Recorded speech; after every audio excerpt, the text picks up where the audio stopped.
Welcome to the 363rd episode of the Reading and Writing Podcast. Stay tuned for my interview with author Alexandra Oliva, author of the new novel, Forget Me Not. Stay tuned for the interview. And stay tuned after the interview for a brief excerpt from the audiobook of Forget Me Not.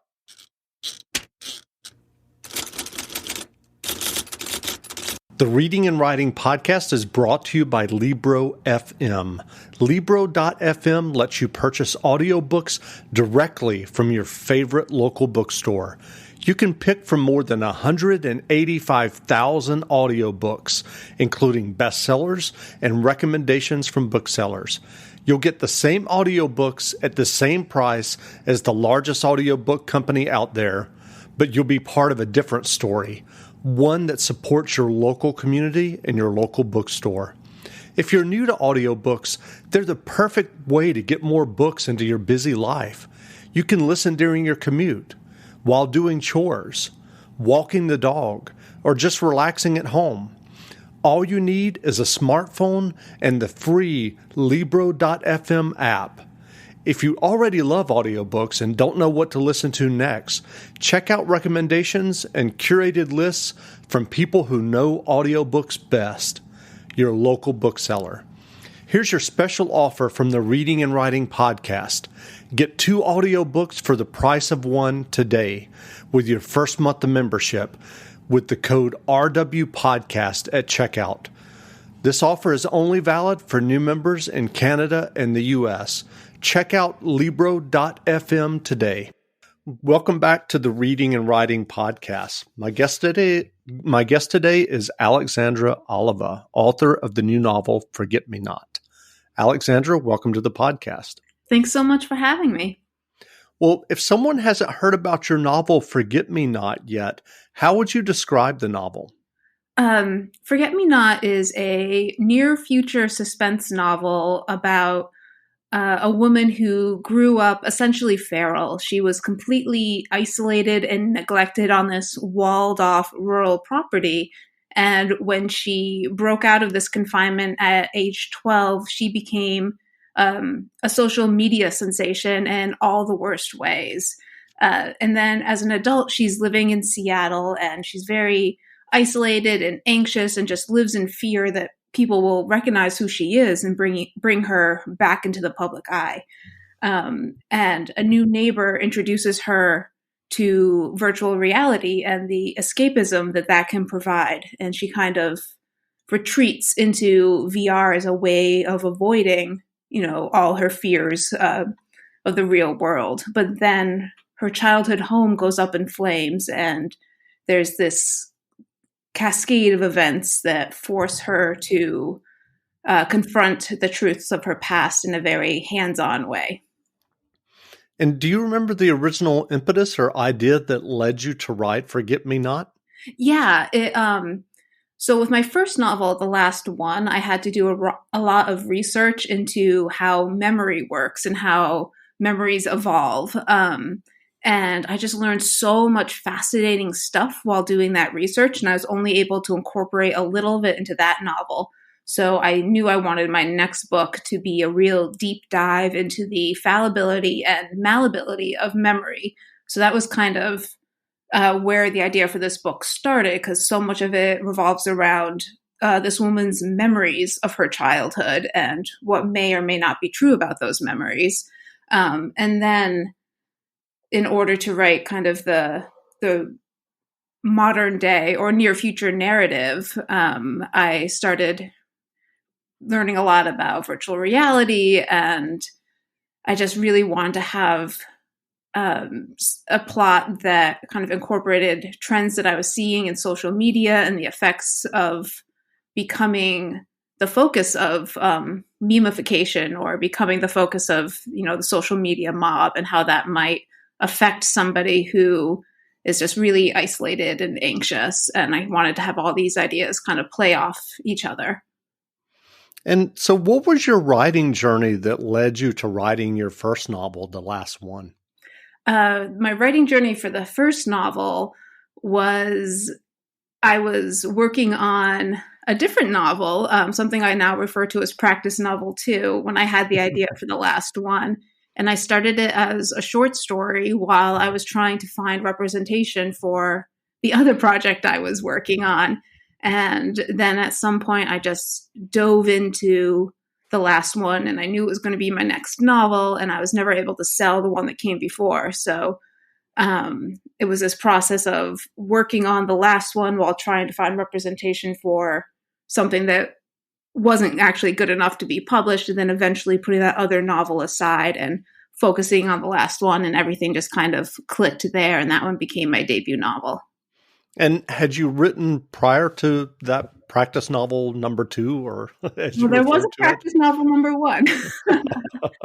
Yeah, I graduated from college in 2005, and I was watching a lot of my friends go into graduate school or banking or various jobs, and the only thing I wanted to do was to write. So as soon as I graduated, I kind of declared myself a writer, and I traveled a little bit, and I took waitressing jobs and odds and ends here, and was just focused on writing from the get-go. So I wrote one novel, couldn't find representation for it. Wrote another novel, got an MFA, couldn't find representation for that novel. And then it was, the third novel that became my debut. And that was about 10 years that whole journey took between graduating college and when the last one came out. And so what was your MFA experience like? It was mixed. It was a good experience because I found some of my closest writing friends, and we still exchange work to this day. So I've gotten some really solid relationships out of it. And I was exposed to some more experimental books that I never would have read on my own through that program. And I think that process helped me find my voice. It was also discouraging sometimes. My writing has some speculative elements to it. And, I got some pushback about being too genre when I was in my MFA program, which was frustrating at times. So it was a mixed experience. I'm glad I did it. I think for me, the pros outweighed the cons, but I'm also glad that, I had, I think 3 or 4 years between college and getting my MFA. And I think that for me, that was key because I went into my MFA program kind of knowing what I wanted to get out of it. I had a full manuscript and I knew it wasn't strong enough to get published, but I didn't know why. So I was really focused on kind of identifying the weaknesses of my writing and building that community of writers. And so what was that process like for you? If it's possible for you to articulate, what did you identify from that manuscript? You said that it wasn't publishable and you weren't sure why. What did you what did you figure out? I figured out that I had a tendency to really over narrate physical movement. It seems like such a weird thing to say, but it would be on a page I could have, she smiled, she tilted her head, she looked over here, she did, and then just so many unnecessary explanations of tiny little movements that were just filling up the page without really adding anything. Similarly, I have this tendency, I think, to write the same thing multiple ways as I'm trying to figure out the best way to say it. So I'll have 3 sentences in a row that are essentially I don't know, she looked out the window and was sad. Looking out the window, she saw the way the tree was hanging made her, just a bunch of different ways of saying the same thing. And I used to leave it all in there. And now I know I have to go back and, kind of hone those sentences, cut them down, find the best possible way to say the thing I want to say. So I'd say my MFA experience really kind of made me realize how important pacing is and how to kind of cut down those unnecessary and or repetitive beats in my writing. And I'm curious, what was it that originally you said that you graduated college and you declared that you were going to be a writer? What was the original kind of spark for you? Were you writing as a kid? Were you writing in college? What was it that kind of originally sparked your interest in I'm going to write a novel or I'm going to try to?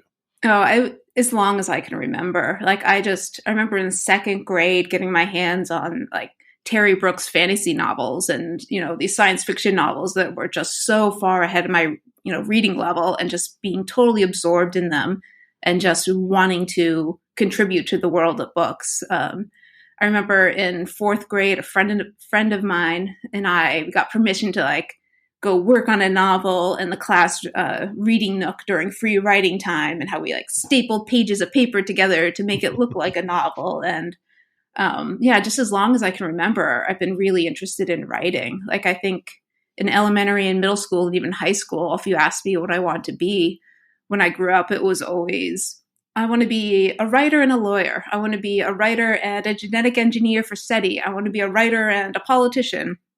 And it was always a writer and I think there was something about graduating from college and kind of moving forward into adulthood that I kind of dropped the and. I realized like there was nothing that interested me as much as being a writer did, and that I really wanted to focus on that. Well, given that, and as you just described, reading Terry Brooks in second grade, and then writing this novel in the reading nook, I'm curious. Do you remember the first time that you saw your first novel in the bookstore? What was that experience like? Oh, it was crazy. A couple of my memories are kind of melding together, and I think it was a Barnes and Noble. Because I keep wanting to say it was my local bookstore, but my local bookstore didn't open until my debut novel was out in paperback, so it wasn't there. So I think it was the Barnes and Noble, a few minutes away, and just kind of walking in and seeing it on that front table of new releases, and it was just surreal. I even had this moment the other day where I just like looked over at my bookshelf and was like, wait, I wrote that. Like, I'm a published author, and that's my book sitting there. And the second one is about to come out. And it was just, such a surreal feeling. Yeah, that's great. Well, you mentioned in your MFA program that you did get some pushback about genre. How did you deal with that? Not well. I think like kind of the key to my becoming a successful writer has been to learn how to interpret feedback and find a way to, parse it, to find a way to make my writing stronger. And some of that initial feedback, my hackles got raised, right? You're not looking for why they're objecting to your writing. You're just hearing kind of them saying no, them saying this isn't good enough. And kind of my takeaway eventually was that even though I was trying to do something different with my writing, something like kind of take more speculative elements and ground them in reality, that wasn't coming through. I wasn't doing it strongly enough, and I really needed to focus on what about my approach to these kind of genre tinted ideas was a little bit different and uniquely my own, and just find ways to focus on that and make that aspect of my writing shine through. Got it. So what was your writing process when you were working on Forget Me Not? Do you outline extensively when you're working on a novel, or are you more of an organic writer? I don't outline very much. It means I have to rewrite a lot, but my process is very exploratory. I do take a lot of notes, and I jot down a lot of ideas, but they're not very organized. I tend to have a lot of Post-it notes spread all over my office, and then I have to kind of gather them up and organize them and put them into notebooks to figure things out. And with Forget Me Not in particular, it took me a long time to figure out the present day plot. I kept trying to start this book in the main character's childhood. I think I spent about a year reworking the opening pages and just trying to find a foothold into the story before I really realized that I wasn't interested in her as a child. I was interested in the like maladjusted adult that she would become after having such a messed up childhood. And especially if I was so focused on memory, like I couldn't explore the memories of the child in real time. It had to be her as an adult looking back. And once I kind of figured that out and figured out how I was going to incorporate virtual reality and all the modern day or near future elements into the story, things kind of took off from there. But even so, I, figured out so much on the page as I was writing this book. And it was, the first draft was a mess, and all like kind of the magic comes from revision with me, and taking out elements and figuring out how to reveal things. There was a lot of reordering and reorganizing and rewriting, which, is time consuming, but it's just kind of how my brain works and how the process works best for me. Right. Well, given your success of getting these 2 novels published, what writing advice would you offer for those who are working on their own stories and novels? I would say just always look for ways to get better. Like I said, it was 10 years between when I declared myself a writer and when my first book came out. I tried to find a literary agent for 2 novels before, finding one with my third. And it was just, it was an extremely frustrating process at times because people are just being like, no, no, no. And you're hearing those no's as you're not good enough. Your writing's not good enough. But for me, I just found that every time someone said no, I found a way to make my writing stronger. And it was that sense of just getting incrementally stronger as a writer. And, with each manuscript, that no was a little later in the process. Like with my practice novel number 1, I think maybe 1 or 2 agents even agreed to read it. And then practice novel number 2, a good number of agents agreed to read the book, but then there were just no takers from there. So it was this sense of getting closer to the yes. And like I said, the key for me was just learning how to interpret feedback. So I guess my advice would be, just always strive to be getting better and finding ways to make your writing stronger. And that might come in the form of, really examining books you love to see what you love about them so much. Like, what does the writer do that really draws you in, and kind of studying their technique. And likewise, if a book doesn't click for you, try and figure out why not, and what the author's doing that, doesn't strike a chord with you, so you can kind of avoid those beats in your own work, and just kind of looking at everything from a craft perspective and just trying to get better. So are you working on another novel now? I am. I'm only 20, 30 pages in. But it's, I know what it is, and I'm really excited, and I'm not quite ready to spill the beans as to topic yet. But yes, I'm working on something new. Great. Well, what novels or nonfiction books have you read recently that you enjoyed? Oh, so many. I just picked up Survivors by Jane Harper, and I haven't started it yet, but she's a suspense writer from Australia who I just adore her writing. So I'm really excited to start that one. I was lucky enough to get my hands on an advanced copy of an upcoming Andy Weir novel called Project Hail Mary, which was just so much fun. It had kind of all the mathematical, scientific fun of The Martian, but in a different environment with some different twists on kind of that story format. And that one's coming out soon, and I really enjoyed it. That's great. Where can people find you online if they want to learn more about you and your novels? Sure. I would say alexandraoliva.com. My website is the easiest place that has links to all my social media. I'm on Twitter, Facebook, Instagram. I tend to have more of an observer role on social media, but I'm there. And if, someone were to reach out, I'll see it.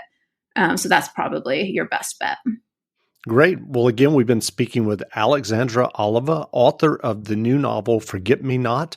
The novel is on sale now, so go buy a copy. And Alexandra, thanks for doing this interview. Thanks so much for having me. Great. And now stay tuned for a brief excerpt from the audiobook of Forget Me Not, written by Alexandra Oliva, narrated by Kirsten Potter, published by Random House Audio, and available wherever audiobooks are sold. A woman whose name shouldn't be Linda stands inside the locked front door of her apartment, listening. Footsteps. A neighbor walking. Linda knows her neighbors only from names on lobby mailboxes and glances through the peephole, doesn't care to meet them, can't chance being known. She gives the footsteps enough time to reach the elevator, to press the button, step in, and begin their descent. Then she unlocks the door, exhales the breath she was hiding from the passerby, and steps out onto the hallway's checkered carpet. The carpet doesn't look any different from yesterday, and Linda wonders if it'd feel different beneath her toes if she was barefoot. She was trapped yesterday afternoon, waiting for a vacuum to be turned off and taken to another floor. By the time it was gone, her excursion window had passed. School was out, the evening rush about to begin. And though it's in some ways easier to slip away into a crowd, it makes her skin crawl. The talking, the laughter, the heavy-heeled steps. All these people who don't care who overhears the intimate details of their lives as they blather into their ear cuffs. Even when they aren't talking, they're tapping and typing, creating hashtags for their confessions and trying to make them trend. Linda doesn't understand how anyone can seek out the public eye. Yet every day her social feed bleeds the secrets of strangers, willingly shared. She locks her door, then walks toward the stairwell. She wants to sprint, but that would send the message she's worth looking at. Pushing through the door, she feels a little better. This high up, the stairs are nearly always deserted. Sometimes children dash short distances to visit a friend above or below, but they're loud, echoing creatures, easily avoided. And those old enough to roam are now in school. The stairwell rings only with Linda's footsteps. Still, she pauses to listen at each landing. The casual hello to a stranger, eye contact. She can do it, but it drains her. She can never shake the fear that the person will recognize her, the fear of what they might say or do. She thinks of the woman last summer, the disgust in her eyes as she hissed, "What did you do with the bones, freak?" The glob of spit that hit Linda's window as a hired driver whisked her out of that neighborhood for the last time. Linda exits the stairwell. The lobby attendant is sitting at his desk, a blue leopard print ear cuff screaming from his pale ear. Nick. Linda sometimes gets the two white attendants confused, but the ear cuff is a dead giveaway. Nick doesn't look at her, and he isn't talking into his ear cuff, isn't singing or bobbing his head along to some starlet's vocal fry. He's probably listening to one of the self-help podcasts that are popular.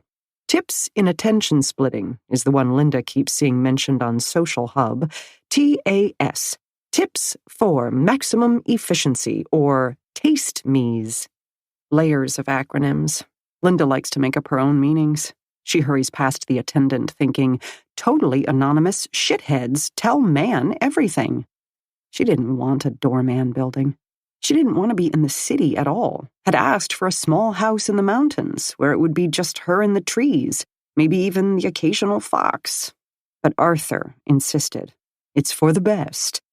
That's what Dr. Tamber used to say, and what Arthur still says. They'd been born to this world, so they should know. Just as Linda is about to push her way through the lobby's revolving door, a woman, buckling beneath the weight of a plastic crate, backs into the door from outside. Linda steps aside. The woman with the box is shorter than she is, looks to also be in her mid-20s, and her skin is dark enough that it's clear she's not Caucasian, though Linda can't identify her ethnicity. She often can't distinguish ethnicities. Dr. Tamber told her this made sense, given her isolated background.